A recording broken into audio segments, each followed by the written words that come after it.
नमस्कार। अपना उत्तराखंड के इस वक्त के बुलेटिन के साथ हाजिर हूं मैं अनुपम। प्रदेश की हर छोटी बड़ी खबरों को लेकर के रुड़की नगर निगम की टीम सोमवार को रामनगर में अतिक्रमण हटाने गई, लेकिन इस दौरान व्यापारियों ने जमकर हंगामा किया और जेसीबी के आगे धरने पर बैठ गए। व्यापारियों का आरोप है कि नगर निगम जबरन उनको परेशान कर रहा है, क्योंकि त्यौहार व्यापारियों का समय होता है, लेकिन अतिक्रमण के नाम पर व्यापारियों को बेवजह परेशान किया जा रहा है। व्यापारियों ने यह भी आरोप लगाया कि सिविल लाइन, मुख्य बाजार, बीटीगंज जैसे बाजारों से अतिक्रमण नहीं हटाया जाता। वहीं जॉइंट मजिस्ट्रेट के आश्वासन के बाद व्यापारी धरने से उठे।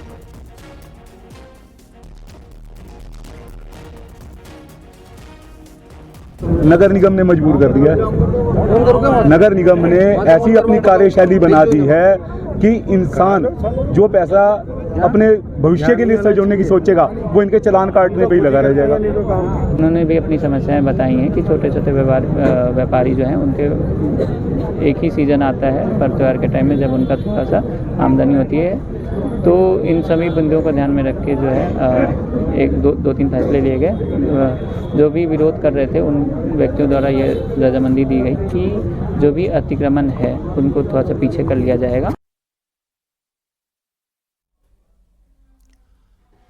बागेश्वर के उच्च हिमालयी क्षेत्र देवीकुंड में प्रशासन ने अतिक्रमण के खिलाफ बड़ी कार्रवाई की है। यहां एक बाबा द्वारा किए गए अवैध निर्माण को प्रशासन की टीम ने ध्वस्त कर दिया है। ये क्षेत्र धार्मिक और पर्यावरणीय दृष्टि से अत्यधिक संवेदनशील माना जाता है और यहां पर हुए अवैध निर्माण ने लंबे समय से विवाद पैदा कर रखा था। हालांकि जुलाई में भी टीम को भेजा गया था, लेकिन मौसम खराब होने के चलते टीम वापस लौट आई थी, लेकिन इस बार अवैध निर्माण को तोड़ दिया गया। साथ ही इस क्षेत्र में प्रशासन ने निगरानी भी बढ़ा दी है।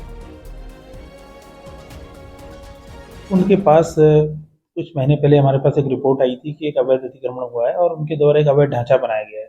तो जिसके संबंध में हमने जुलाई में टीम को भेजा था और टीम वहां पर जा नहीं पाई क्योंकि बरसात बहुत ज़्यादा थी। तो अभी 2 दिन पहले हमने टीम को दोबारा भेजा और टीम में हमारी पुलिस की टीम भी थी, राजस्व की टीम थी, फॉरेस्ट की टीम थी। तो उस टीम ने जाकर ऊपर जो देवीकुंड के नज़दीक अवैध अतिक्रमण बना था उसको ध्वस्त कर दिया है। रुड़की की सिविल लाइन कोतवाली पुलिस और एसटीएफ की टीम ने 2 नशा तस्करों को गिरफ्तार किया है। साथ ही एक ड्रग्स पेडलर को भी गिरफ्तार किया है, जिसके पास से 317 ग्राम ड्रग्स बरामद की गई है। बरामद ड्रग्स की कीमत 1 करोड़ रुपए बताई जा रही है। पकड़ा गया मुख्य आरोपी बरेली का रहने वाला है। आरोपियों से पूछताछ की जा रही है, साथ ही उनका आपराधिक रिकॉर्ड खंगाला जा रहा है। फिलहाल गैंग के अन्य सदस्यों की तलाश हो रही है।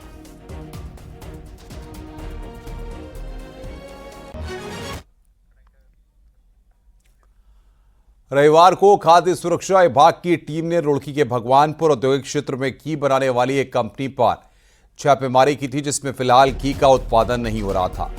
वहीं जांच पड़ताल में कई अनियमितता मिली थी। उसके बाद सोमवार को केंद्र की एक टीम ने कंपनी पहुंची और जांच पड़ताल की, लेकिन इस दौरान मीडिया के जाने पर रोक लगा दी गई। जांच के बाद केंद्र की टीम भी वापस लौट गई। इस कंपनी का संबंध तिरुपति बालाजी लड्डू विवाद के मामले से भी जोड़कर देखा जा रहा है। फिलहाल हरिद्वार खाद्य सुरक्षा विभाग की टीम जांच रिपोर्ट केंद्र की टीम को जल्द सौंपेगी।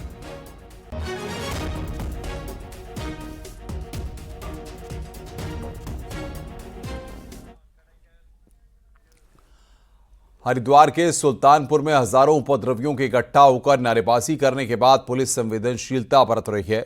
पुलिस ने देर रात सुल्तानपुर में पैदल मार्च किया। एसएसपी के निर्देश पर सीओ लक्सर निहारिका सेमवाल के नेतृत्व में पुलिस फोर्स ने सुल्तानपुर में चहलकदमी की। इस दौरान पुलिस ने क्षेत्र में लोगों से शांति बनाए रखने की अपील की। वहीं संदिग्ध घूम रहे लोगों से भी पूछताछ की गई। आपको बता दें कि महामंडलेश्वर यति नरसिम्हानंद के दिए गए बयान के बाद हरिद्वार में कई जगहों पर प्रदर्शन हुए थे। वहीं शुक्रवार की शाम को सुल्तानपुर में भी मुस्लिम समुदाय के हजारों लोगों ने इकट्ठा होकर नारेबाजी की थी।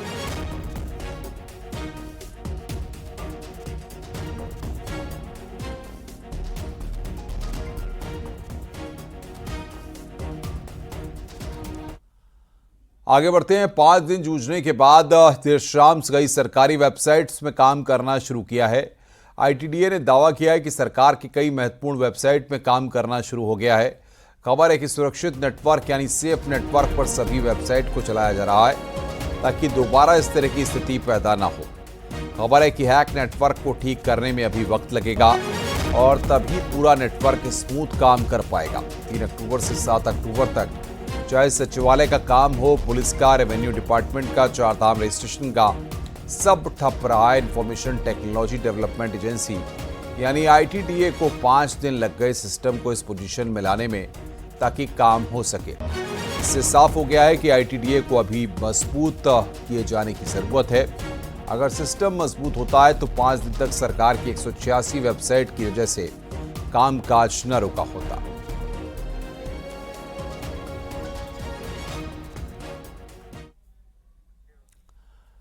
न्यूज 18 ने इस मामले में ITDA की डायरेक्टर निकिता खंडेलवाल से अपडेट लेना चाहा, लेकिन फोन करने पर उन्होंने मीटिंग में व्यस्त होने की बात कही है। यही वजह रही कि अभी ये बता पाना मुश्किल है कि सरकारी कामकाज कब शुरू हो पाएगा। वहीं कांग्रेस ने सरकारी सिस्टम हैक होने पर सवाल खड़े किए हैं। पूर्व CM हरीश रावत ने सोशल मीडिया पर लिखा कि जब सरकारी सिस्टम का ये हाल है तो वो आम लोगों को साइबर ठगी से कैसे बचाएंगे। वहीं कांग्रेस नेता ज्योति रौतेला ने इसे राज्य की सुरक्षा के लिए गंभीर मामला बताया।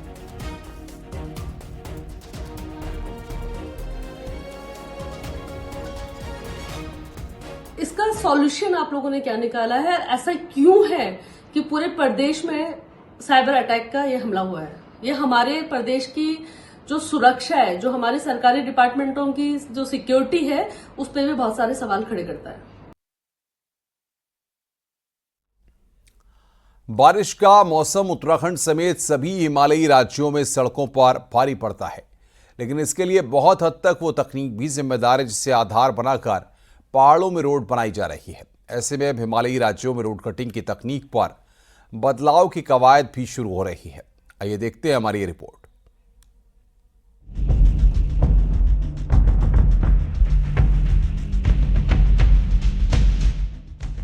पहाड़ों में बारिश सड़कों के लिए किसी काल से कम नहीं है। बारिश हर बार हिमालयी राज्यों की सड़कों को तबाह करती आई है। बीते कुछ सालों में रोड पर लैंडस्लाइड की घटनाएं काफी तेजी से बढ़ी हैं। हालात इतने खराब हुए कि कई पहाड़ी राज्यों की लाइफलाइन महीनों तक बंद रही। रोड का निचला हिस्सा दरकना और पहाड़ियों से हो रहे लैंडस्लाइड के लिए जानकार उस तकनीक को जिम्मेदार मान रहे हैं जिसे कार्यदायी संस्थाएं अमल में लाती हैं। उसका जो स्लोप हो वो 90 डिग्री से मतलब न्यूनतम डिग्री में होना चाहिए, और होता क्या है कि हम उसको अधिकोण में जो है बना देते हैं, जिससे ये होता है कि ऊपर का जो मटेरियल है वो सीधे जो है सड़कों में आना शुरू हो जाता है। वास्तव में इन सड़कों की कटिंग भी इस कदर खराब है कि हल्की बारिश में ही पहाड़ भरभराकर गिरने लगते हैं। सड़कों पर बेतहाशा लैंडस्लाइड की घटनाओं ने लोगों की लाइफलाइन तो रोकी ही, साथ ही यात्रियों के लिए खतरा भी पैदा किया। ऐसे में सड़क मंत्रालय नई तकनीक से रोड काटने का प्लान बना रहा है। ये तो इसके लिए हम कैस्केटिंग में यानी कि सीढ़ीदार तरीके से कटिंग करें तो उसके द्वारा रोड को ज़्यादा नुकसान नहीं होगा। मगर सबसे बड़ी समस्या क्या है कि हमारे जो पहाड़ हैं जहां हम रोड की DPR बनवाते हैं, उस DPR के अंदर हमको फॉरेस्ट का क्लियरेंस लेना होता है। बीते कुछ सालों में पहाड़ी राज्यों में बारिश ने सड़कों का जो हाल किया, उससे अरबों की चपत लगी। ऐसे में अब जरूरी हो गया है कि नई तकनीक पर समय रहते अमल किया जाए, नहीं तो आने वाले सालों में लोगों की मुसीबतें तो बढ़ेंगी ही, साथ ही साथ कारोबार पर भी इसका बुरा असर पड़ेगा। न्यूज 18 के लिए किशन जोशी के साथ विजय वर्धन उप्रेती की रिपोर्ट।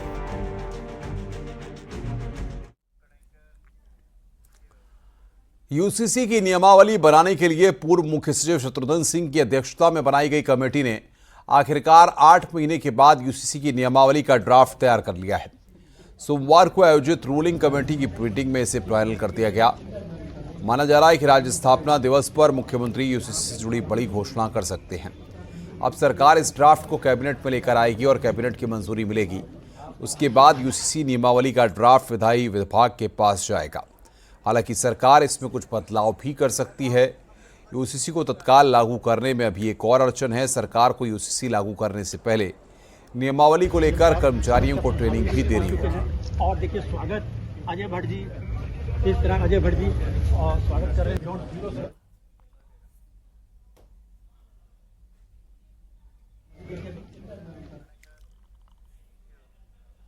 विधानसभा भवन के अपने कार्यालय में मंत्रियों के न बैठने की न्यूज 18 की खबर का असर नजर आने लगा है। सोमवार को दो मंत्री सतपाल महाराज और प्रेमचंद अग्रवाल विधानसभा में अपने अपने ऑफिस में बैठे नजर आए। मंत्री सतपाल महाराज का कहना था कि उनके ऑफिस में रिपेयरिंग वर्क चल रहा था, इसलिए वे विधानसभा नहीं आते थे, लेकिन अब रेगुलर विधानसभा में बैठना होगा।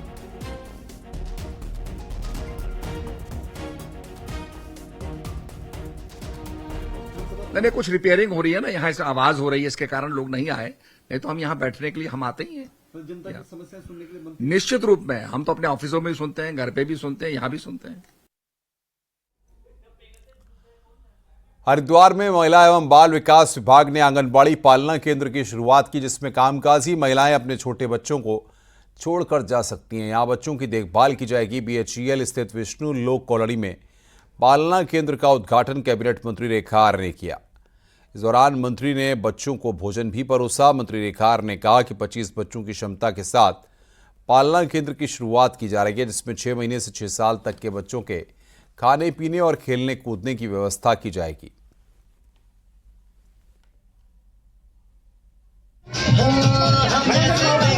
उन सब महिलाओं को समर्पित है जो महिलाएं किसी न किसी प्रयोजन के लिए घर से बाहर निकलती हैं और धनार्जन करने के लिए निकलती है। उनके लिए सबसे बड़ी चुनौती बच्चों को संभालना होता है। तो बच्चे आखिरकार किसके भरोसे छोड़ें और वह कैसे निश्चिंत होकर अपना काम कर सके। भारत सरकार ने उसी का एक विकल्प जो है पालना केंद्र के रूप में राज्य सरकारों को दिया है। तो बहुत सारी सुविधा है हम औरतों के लिए, जैसे कि मैं पार्लर का काम करती हूँ तो अपने बच्चों को कुछ घंटे के लिए छोड़ के यहाँ से जा सकती हूँ। देहरादून में हर महीने औसतन 3000 गाड़ियों का रजिस्ट्रेशन होता है, लेकिन राजधानी में आज भी ट्रैफिक और पार्किंग की बड़ी समस्या है, जिसको देखते हुए जिलाधिकारी देहरादून ने शहर में खाली पड़ी सरकारी जमीनों को चिन्हित कर इन इलाकों में मल्टीपल ऑटोमेटेड पार्किंग तैयार करने के निर्देश जारी किए हैं। इस पार्किंग को अस्थायी स्ट्रक्चर में तैयार किया जाएगा ताकि भविष्य में स्ट्रक्चर को आसानी से शिफ्ट किया जा सके। राजधानी के अलग अलग इलाकों में 8 ऐसी जमीन तलाश की गई हैं। 7 जगहों पे रोड्स के किनारे ऐसे स्थान जो जहाँ पे ट्रैफिक का आवागमन नहीं है और वहाँ पे स्पेस है, तो ऐसे 7 जगहों का टेंडर ऑलरेडी कर दिया है, जिसमें 700-800 वाहनों की अतिरिक्त स्पेसेस निकल आई हैं। आगे बढ़ते हैं। देहरादून में यूकेडी ने प्रदेश में सख्त भू कानून बनाने को लेकर प्रेस कॉन्फ्रेंस की और तांडव रैली करने की बात कही है। यूकेडी के पूर्व अध्यक्ष त्रिवेंद्र सिंह पवार, इस दौरान उन्होंने कहा कि 24 अक्टूबर को परेड ग्राउंड में तांडव रैली करेंगे और प्रदेश में सख्त भू कानून बनाने की मांग को लेकर सीएम आवास तक जाएंगे। जब उसके साथ अन्याय हो, जब सती हो गई पार्वती, तो उसके बाद तांडव करने था, तो हमारे साथ, हमारी बहनों के साथ और हमारे बेटियों के साथ इस तरह की हरकतें हो रही है, तो हम तांडव के अलावा हमारे पास क्या बचा है? तो तांडव है, वो उसके पीछे बहुत बड़ा कॉन्सेप्ट है और अनुशासित रैली होगी। सरकार को चेतना चाहिए कि क्यों हमको इस तरह का मजबूर किया गया है। जो भी होगा उसके लिए सरकार जिम्मेदार है। आगे बढ़ते हैं। हरिद्वार के श्याम सुंदर भवन में भी मां भगवती की पूजा के साथ गरबा और डांडिया खेला जा रहा है। गरबा डांडिया में न सिर्फ महिलाएं बल्कि पुरुष और बच्चे भी बढ़ चढ़कर हिस्सा ले रहे हैं। गुजराती मूल के लोगों से साथ साथ हरिद्वार के लोग जमकर डांडिया खेल रहे हैं। महिलाओं ने बताया कि नवरात्र पर्व का वो साल भर इंतजार करती हैं। मां भगवती को प्रसन्न करने के लिए 9 दिनों तक पूजा अर्चना की जाती है और गरबा और डांडिया खेला जाता है।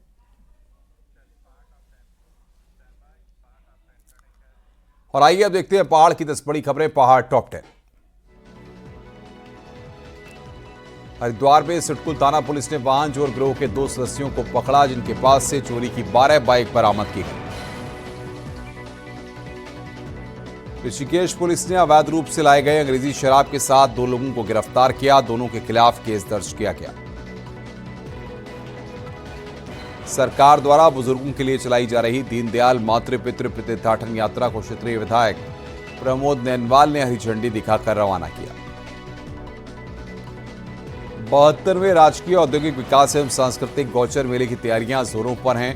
कर्णप्रयाग विधायक अनिल लौटियाल ने कहा कि मेला इस बार भी भव्य होगा। अल्मोड़ा में नवरात्रि में 9 स्थानों पर दुर्गा के पंडाल लगे हैं और आधा दर्जन जगहों पर रामलीला का मंचन हो रहा है। चक्राता वन प्रभाग में गश्त के दौरान रिवर रेंज की टीम ने अवैध रूप से काटे देवदार के 10 स्लीपर बरामद किए। आरोपियों की तलाश की जा रही है। नैनीताल की कुमाऊं यूनिवर्सिटी के छात्रों ने छात्र संघ चुनाव की मांग को लेकर धरना दिया और जल्द निर्णय न होने पर उग्र आंदोलन की बात कही है। रुद्रप्रयाग के डीएम ने विकास भवन सभागार में जनता मिलन कार्यक्रम का आयोजन किया, जिसमें कुल 16 शिकायतें दर्ज की गई। देहरादून में शहरी विकास मंत्री प्रेमचंद अग्रवाल ने एचआरडीए की समीक्षा बैठक ली और योजनाओं के साथ आय व्यय की समीक्षा की। सोमवार को वाइल्ड लाइफ वीक का समापन हो गया। हफ्ते भर से चल रहे जागरूकता कार्यक्रम के बाद पुरस्कार भी बांटे गए।